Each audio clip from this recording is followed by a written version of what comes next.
चलिए, तो ये आज जो क्वेश्चन था वो था कि how much energy is absorbed bye 10 mole of an ideal gas if it expands from one initial pressure of 8 atm to 4 atm and constant temperature at 27 degree Celsius. Okay, question कह रहा है कि हमारे पास जो एनर्जी है वो 10 जो amount है किसी गैस का वो 10 मोल है।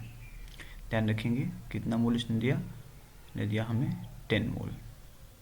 ठीक है, तो अमाउंट मीन्स एन की वैल्यू दी हुई है, number of moles 10 moles, right.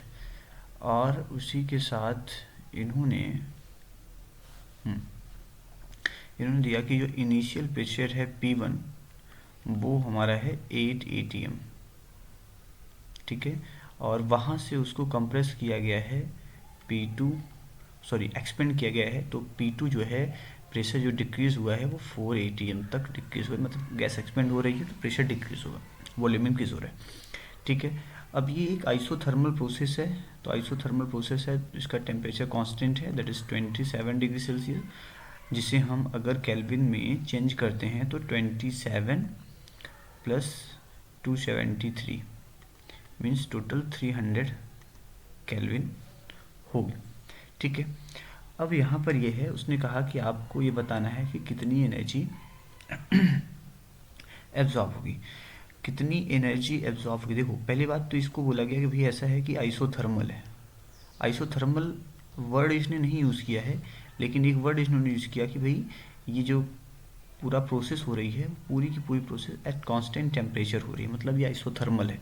अगर आइसोथर्मल होता है तो क्यू जो डेल्टा यू, क्यू तो जीरो नहीं होती, लेकिन डेल्टा यू की वैल्यू क्या हो जाती है, जीरो हो जाती है।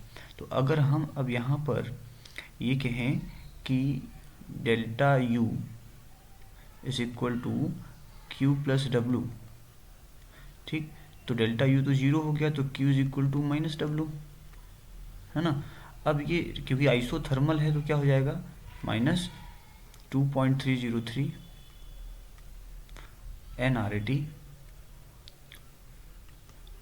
log P1 upon P2। P1 upon, क्योंकि जब भी आइसोथर्मल वर्क हो रहा होता है तो वहाँ पे हम यही फार्मूला लगाते हैं कि W is equal to this. तो W is equal to this value है, यहाँ पे हमें क्या लेना है, माइनस W लेना है। ठीक है, तो जब माइनस W ले रहे हैं, नेगेटिव वैल्यू निकाल रहे हैं वर्क की, तो ये भी क्या हो जाएगा, ये भी माइनस, एक और माइनस से आपको मल्टीप्लाई करना पड़ेगा। ठीक है, दिस ये हो जाएगा आपका W इज इक्वल टू, ठीक है, minus W is equal to ये वैल्यू। ठीक, तो अब आप यहाँ पे रख लीजिए 2.303, n की वैल्यू आपको कितनी है 10, और r की वैल्यू भी गिवन है 8.314, तो ये हो जाएगा, इसको थोड़ा नीचे से लिखते हैं, 2.303 into n means 10 into r 8.314 into t 300 log of P1 8 atm to 4 atm, अब इसे कैंसिल कट कर दिए 3, तो ये हो जाएगा 23.03, मल्टीप्लाई कर दिया हमने 10 का उसमें, ठीक है, इनटू ये पूरा मल्टीप्लाई करते आइए, 314 तक दिया है, 2 4 9 24, राइट, तो 2 डिजिट। ठीक है, अब ये आपका डबल जीरो है तो ये पॉइंट कहाँ जाएगा, यहाँ पर आ जाएगा। एक डिजिट और है, 1 2 3 3 डिजिट और हैं, 1 2 3, तो ये जाएगा लगभग 824। एक मिनट, हमसे सर थोड़ी सी मिस्टेक हो गई है, मल्टीप्लाई करने में हमने पॉइंट गलत जगह लगा दिया है,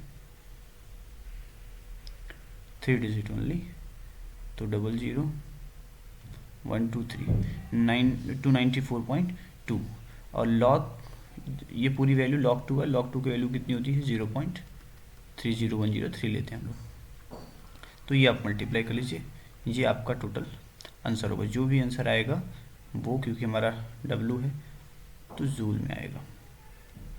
ठीक है, क्योंकि जो वैल्यू यहाँ पे दी हुई R की वो जूल में है। तो ये जो जो भी आंसर इसका आएगा वो जूल में आएगा। ठीक है, तो ये था क्वेश्चन था how much energy is absorb by 10 mole.